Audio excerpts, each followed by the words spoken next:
So, linawin lang natin. Ang ibig mong sabihin, kaya nasira yung pag-iisip mo, ano yun, nasira yung parang nababaliw ka. Binarang ako doon, tinanggal niya yung pag-iisip ko. Isip mo, parang nawawala ka sa sarili mo, ganon.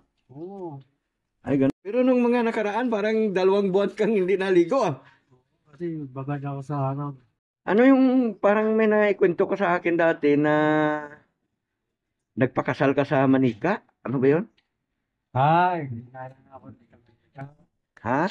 Barang yun sa Manika. Nalinawin lang natin, mga kawaki, ang sabi niya, ah, kaya sa nagpakasal sa Manika dahil yung Manika may barang, ilagyan ng barang. Sabi ko, binarang ako na nabaliw ako sa bagan. Wikwi, wakwa, wakiwa, ayi, tira. So yun mga kawaki, mga kalinda, mayroon akong napansin dito, matanda, at saka yung isa medyo may tama din ito. Parang si Lance at saka parang si Jonathan din ito. So, pismas muna ako, mga kawaki. Ito, kausapin natin, interviewin natin, ha. Tingnan natin kung ano ang kanyang nilalaman ng kanyang utak, mga kawaki. Kasi lagi yan dito dumadaan sa bahay, no? Lagi yan dumadaan dito sa bahay, dito sa gilid ng bahay, dito naman sa bandang likuran, mga kawaki. So, samahan niyo ako. Dito lang yan, nag-standby lagi sa mga kawaki, sa mga kabigli. Ito siya, oh. Boss, musta? Di ba Titing ang pangalan mo? Ano ba talaga? Ha? Ang tunay na pangalan? Eh, hindi, kailangan malakas ang boses kahit para marinig dito. Mag-artista tayo ngayon. Okay lang ba sa'yong maging artista? Yeah. Mapapanood ka sa buong mundo. Iba-vlog kita. Ayan. Pwedeng, kanyan, usap tayo. O, interviewin kita, okay lang. Okay. So, ayan mga kawaki, mga ka-business, ay mga kalinda. Ito, payag naman si Titing. Ang gwapo mo rito sa camera, Ting, ha? Ha? Pero, mukhang magandang jacket mo ngayon. Oo, Oo. bayot na violet. Oo. Mga, ko na, medyo mabango ka ngayon, ha? Naligo ka ba? Oo, Kailan? kapon. Kahapon. Pero nung mga nakaraan, parang 2 buwan kang hindi naligo, ah. Kasi babad ako sa araw. Oo. Ang trabaho ni Titing kasi dati to siyang sa construction. Ano nga ba yung trabaho mo sa construction dati? Mason. Mason. Ngayon, ito napapansin ko, lagi kitang nakikita na naglalakad papunta doon sa may Kiko. Minsan nandoon pa sa may Almar, lalayo, ano? Ano bang kuan mo ngayon? Bali, na-promote ka na yata, eh. Ikaw na yung street engineer? Supervisor, tawag yun na.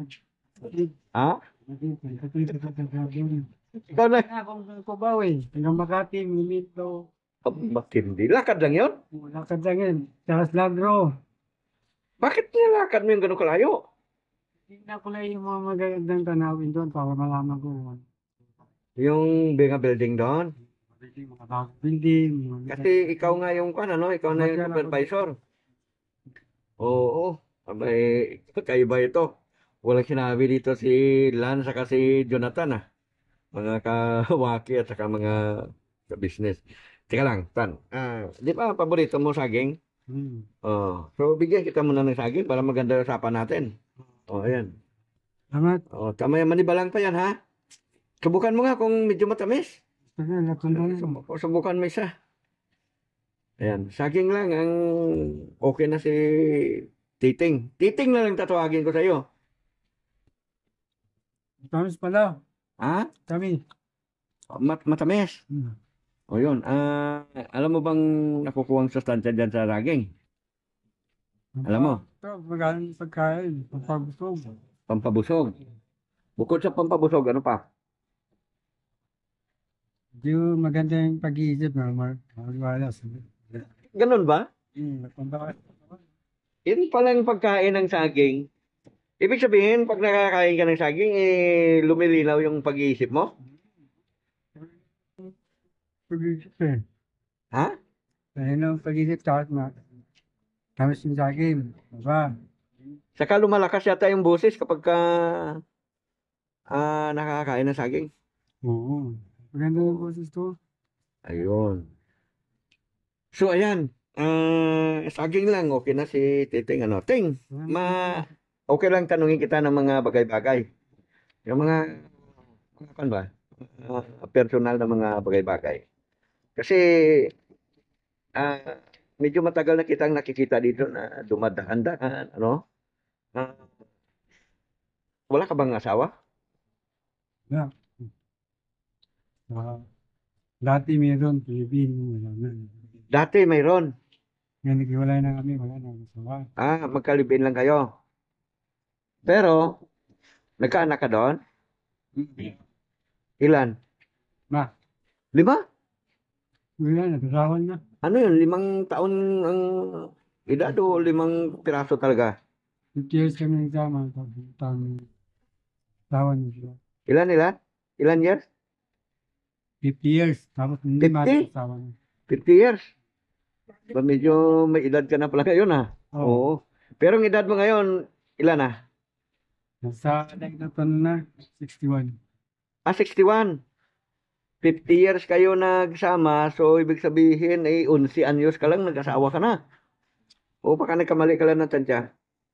Eh, ano, kasawa ko sa 17. 17. Okay. So, meron kang 5 anak doon. Kamusta naman mga anak mo doon? May balita ka ba sa kanila? Wala na. Eskwela? Wala yung iba. Yung nag-asawa, may anak yun. Oh. At wala yung anak. Apo na ako yun. Ano? Apo. May apo ka na? Okay, 50 years no? Bahala na kayo mag-isip dyan, mga kawaki at saka mga kalinda, ha? At si Titing, kakaiba itong kausap, eh. Ayan, oo. So, Ting, sa palagay mo, bakit kanila iniwanan? Ano ba, iniwanan ka ba nila o ikaw ang umiwan? Hindi. Ako nung iwan kasi umuwi ako ng probinsya, napakasyon ako. Pinsawa na ako sa Pilipinas. Umuwi ka ng probinsya, nagbakasyon ka. Tapos, Doon lang na ako tumira kasi pinsawa na ako. nagsawa ka na. Trabaho, ipapilip lang ako dito ng asawa. Oo, tapos, Uwi ko ng probinsya, doon tayo ko ng bahay doon. Pintayin ko ng gulay doon. may bahay ka doon. Parang yung nakamag. Ngayon, Wala lang, staying lang. pagbalik mo, Trabaho ko lang ng magtali. Ayun ng lubi. Gulay. pagbalik mo dito, pag-uwi mo dito, anong nangyari? Bakit yung asawa mo Pag bumalik ako dito, mangingi ako ng pira doon. Pabalik yun. paano, anong nangyari sa asawa mo pagbalik mo? Nag-asawa na ng iba. Ha? Nag-asawa ng iba. Ibig sabihin, nagpaturbo siya sa iba? Nag-asawa ng iba. Nag-asawa Makati. Nakapangasawa ng taga Ayala, Makati. Judo. Biyudo. Iniwanan ka na. Oo. Nag-iwala sa akin. Kaya wala na sa akin. Pero, sa tingin mo, sa palagay mo, bakit ka talaga niya iniwanan? Ano kaya? Hindi ko alam kung kailan. Bakit sila. Ano yung parang may naikwento ka sa akin dati na nagpakasal ka sa Manika? Ano ba yun? Ay, nalang ako sa Manika. Ha? Barang yun sa Manika. Ano yun? Yung Manika ba, lagyan ng barang. Nabarang ka. Kaya din, nung natanggal yung abal ko, tamaan ako ng barang. Yan, linawin lang natin. Mga kawaki, ang sabi niya, kaya sa nagpakasal sa Manika dahil yung Manika may barang, nilagyan ng barang. So, anong nangyari noon? Simula noon, parang nagbago ang pag-iisip mo, parang ganon? Yung nabarang ako noon, punta ko doon sa yan sa Constantino Albulario sa Diyan sa Cubao, sa Quiapo. Oo. Pagamot ako doon. Sabi ko, hinarang ako na nabaliw ako sa bagal. Eh, gamot ko yung sarili ko, kinamot naman ako. Pero ang binigay sa akin na gamot, yung ano, yung medium na may Latin. Oo. Tapos sinasalan nila ng Latin, tinuruan niya ako. Pinintahan niya ako. No, third time. Ay! Tira! So, linawin lang natin. Ang ibig mong sabihin, kaya nasira yung pag-iisip mo, ano yun, nasira yung parang nababaliw ka, ano? Hindi, yung binarang ako doon, tinanggal niya yung pag-iisip ko. Ha? Ano? Tinanggal yung pag-iisip ko. Oh, Yung Nung nabarang ka, tinanggal yung pag-iisip mo, parang nawawala ka sa sarili mo, ganon? oo, Ay, ganon. ginawa sa akin. Tapos nagpagamot ako sa ambulansyo. Oo. Tapos, balik na ko, na. Tapos, wala na natin lasal. Oo. Tapos, mga herbal, yung daon, may tanggal sa akin. Oo. Para gumaling. Oo. So, kamusta naman? Gumanda-ganda na ang pakiramdam mo? Gumaling ako, pero matagal. Matagal. Ay, ganon. So, linawin lang natin. Ang kinikwento niya, mga kawaki, nabarang siya. Nung nabarang siya, ay nawala yung kanyang pag-iisip. Kumbaga, nawawala ka sa sarili mo. Nakakalimutan mo yung mga bagay-bagay, ganon. Dahil nga doon sa manika na nilagyan nila ng barang. Sinong gumawa noon? Bakit ka naman binarang? Kasi nga, may kasalanan nga ako doon sa kanya. Oh, Kanino ka may kasalanan? sa albularyo. Sa bularyo? Albularyo din nakalaban ko kasi gawa nga ng pinata ko, lasing dito kasi doon. Mahilig ako sa away. Oo. Ngayon, yung hindi ko alam, albularyo pala nakalaban ko, binarang niya pang pabaliw. Kaya nabaliw ako. Ayun. So, ibig sabihin, sandali, linawin lang natin sa mga viewers natin, ano. Nung binata ka pa, nagkaroon ka ng kalaban na abularyo. Tama. Ngayon, yung abularyo na yon, yun ang nagbarang sa'yo. Ngayon, nagpagamot ka sa may isang abularyo din, doon nalaman na binabarang ka. Ganon. Ayun. So, ano, sige, tuloy natin. Anong nangyari? Hindi naglaban sila para albularyo. Oo. Nalaman ng albularyo na nagamot sa akin. Ang albularyo din nakalaban niya. Oo. Kaya nagbarangan sila dalawa, nalaman na sila dalawang para sa albularyo. Oo. Nalaman din yung magbarang sa akin. Nagumaling ako. Oo. Nung gumaling ako, nagkakitaan kami ng bangsa. Pinagalitan ko. Oo. Yung pagkagaling ko, pumunta na ako ng San Mateo Banaba. Nagpamimber na ako ng PBB. Nagpamimber ka sa PBB. PBME. O, tapos nagpakasisa ko ng bahan ng isa sa pinsin. Paturo ko ng dasal ka ng pingo. Nagpamimber ka doon sa isang samahan, tapos nagpaturo ka ng dasal. So, medyo nakarecover ka na ngayon. Ano rin yun na mga manggagamot din yun siya. Pero, hindi. Oo nga, kasi mga kawaki, napapansin ko nung araw, malala itong si Titing. Malala ito. Talagang pag tinignan mo siya, taong grasa na, di ba? Pero ngayon, bumabalik na yung iyong pag-iisip, ano? Pero minsan nawawala ka pa rin sa sarili mo. Minsan kasi minsan nakakalimutan ko na kung nangyari. Kasi magugulat ako, madungas na ako. Oo. Hindi ako sa mga tao, sa mga asunod na sila natin ko. Hindi nila ako kilala, hindi ko rin sila kilala. Kasi kasakit niya ako ano siya eh. Kaya hindi ko alam lahat ng nangyayari. Ay, ganon? Kaya pala minsan, nakikita kita dyan, naglalakad ka, nagsasalita ka mag-isa. Di ba? Hindi sa dipit na ano, binarang ako sa dipit. Binasakit ko. Tapos mga kinakausap mo, yung mga nakatingin ka sa taas, may mga kinakausap ka. Mga engkanto yun. Ha? Mga engkanto, na-engkanto ako dun sa mga pulong tao. Saan ako nagsusuot eh. Kapag sa parang, hindi ka magulis na ako. Hindi, nakakalimutan ko ng sarili ko maglinis. Ligo. Super, mabaho na yung katawan ko. Punta na ako doon sa mga basuran para kawin ko na yung magbubuti. Ay, ganon? So, ibig sabihin, yung nakikita kita na naglalakad ka, mag-isa na parang naglulugo-lugo ka na, parang taong grasa ka, may kinakausap ka pala, no? Nakikita mo pala yon.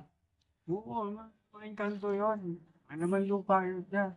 Anong klase naman ng mga mukha nung mga yon? Ha? Duwende? May engkanto na, may duwende pa. Kanto, ano. Oo. Ah, kaya pala na kinakausap mo. Yan, nagpano sa ganyan na kuha ng takbo doon.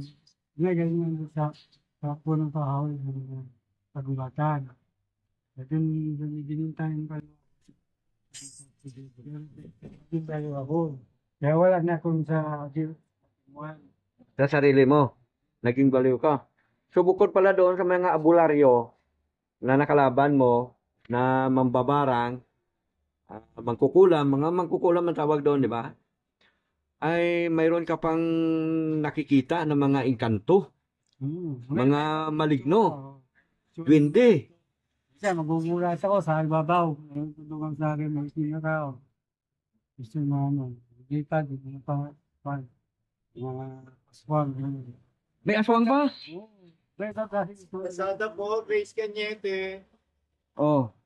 Tapos, Hindi mo takot ako, pupunta ako doon sa simbahan, doon ako mag-prayer, tapos gamot ako doon para wala ng takot ko. ibig sabihin, pag nakita mo yung ganyan, pumupunta ka sa simbahan, nagpe-prayer ka. Nawawala? Oh, talaga? Ah, kaya pala ganon, ano? So, ganon pa man, kailangan ay magpagaling ka. Ha? Lalo kang magpagaling para gumanda yung buhay. Pero, 61 ka na. Sabi mo, 61. So, dahil mag-61 ka, ikaw ba may plano pang mag-asawa? Meron pa, basta matino pa ako. Pero pag naging bali ako, hindi na ako mag-asawa. Pero, kung bumalik ka na sa dating katinoan, mag-asawa ka. Pero Oo, galing mo siya. magaling na, okay. So, tika lang, ang plano mo kasi mag-asawa, no? Matanong ko lang, yun bang torbo mo nagana pa? Ayo ah. Ha? Ano to? Yung ganun ba, turbo? Ah, O, magana pa yan, basta meron ng cheese. Maganda. maganda. Gano'n yan. Sa hindi pa siya palyado. Hindi pa. Hindi pa. Hindi pa naman palyado. Hindi pa naman, hindi pa naman siya fine. Oo. Ayun, mga kawaki, hindi pa daw expired yung turbo niya. Grabe. O, pero bilib ako sa iyo, ha. Sabi mo, 61 ka na. Pero yung buhok mo, walang puti, ha. O, mga kawaki, o, tigil-tigilid tayo. Yan, yan, o. Walang kulay-kulay yan, di ba? Nagkulay ka ba? Hindi. O, yan ang pinagkaiba sa mga ganitong tao na wala masyadong iniisip. Hindi basta-basta pumuputi yung buhok. Di ba, Teng? No? So, ayan. Si Titing naman, mabait ito. Hindi naman to ng ano, di ba? Ayan. Kaya, ah, anong may advice mo doon sa mga lasinggo? Mga lasinggo pala. Mga baka magkaroon ng kaaway. Ang advice ko lang sa mga lasingero, pag mag-iinom kayo, kontrolin nyo yung pag-iinom nyo. Pag nakalimot na kayo sa sarili, masobrahan kayo sa nakitulog na ninyo yan. Huwag na kayong gagawa ng away-away na pagmalasing, kasi masira ang buhay natin yan. Baguhin nyo na yung style ninyo. Oo. Matatandang na kayo, halata na yan. Marunong kayo magdala sa sarili nyo. Ayun. Naman ting sa mga kwan, sa mga tismusa at saka mga tismuso, ano naman mapapayo mo sa kanila? Yung mga mahilig magchismis ba? May payo ka ba doon sa mga yon? Wala? Ibig sabihin walang gamot yon? Ah, ganun ba? So ayan, wala daw gamot yon kapag tismuso at saka tismusa, ano? Ayan. So, ano gusto mo? Kaya nakainom ka na ng kwan? Ay, nakakain ka na ng saging. Gusto mo ba ng kwan na arse? Maliit? Ayan, arse lang. Sineng, may arse ka maliit yan? Ayan, pamirindahin natin para hindi siya malipasan ng gutom. No?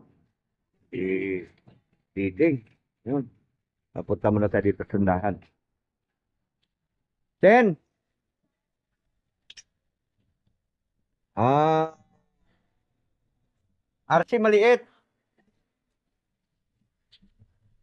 RC maliit. Ha? Yung isa pa, yung Royal. Yung Royal.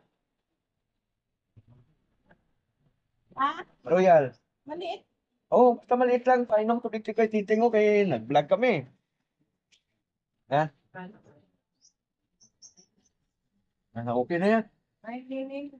I-video ko si titing kay ah gusto minom soft drink eh. Ah, Oo. Tira. Tino to ngayon. may yelo kayo, te? Oh. Oh, meron pa yan. Ay, may saging ka na. Ito na. Tama-tama to kombinasyon, Ting. Salamat. Oh, sige. Bira na. Tingnan mo nga kung anong lasa. Tamis. Ha? Tamis. Ayun. Matamis daw. So, okay ka na. Sa ibang araw naman tayo magkwentuhan, ha? Lahat ito sa Oo. Para malaman ng mga kababayan natin yung ating, yung kasaysayan mo. So, ayan na. Tingin ka dito. So, yun, mga kawaki, mga kabisnes, at mga kalinda, mga ka-prince, mga ka-edit, salamat po at sinamahan nyo kami sa Tibling Video ito. Ito, si Titing ay medyo nagkaroon ng tama din sa utak. Sabi niya nga, nabaliw siya. Kasi nga, siya ay na parang, no? So, ang masabi ko lang dito ay mag-ingat kayo dyan sa mga taong mga sinisiraan nyo, lalo na yung mga paninirang puri na yan, yung sinisiraan nyo, yung mga tao, baka matulad kayo dito sa kay Titing, di ba, Ting? Kasi napakagaling na mason ito, magaling na construction worker ito nung araw. Bago pa lang ito nakita, bago pa lang kami dito sa Kamarin, ay talagang magaling ka, di ba? Nangunguntrata ito eh. Totoo yung sinasabi niya na ganon. Kaya ngayon ko lang siya nakausap, mga kawaki, kasi hindi mo siya makausap sa ibang araw, no? Ting, parang hindi ka makausap, ano? Kakaibang kwan nito. Ang kanyang espiritu nito, grabe. Oo. So, yun lang, maraming salamat po sa inyong lahat, mga kawaki, mga kalinda, at saka mga business. Bye-bye. Bye. Ting, bye-bye na. Bye-bye na muna, Ting. Ayan.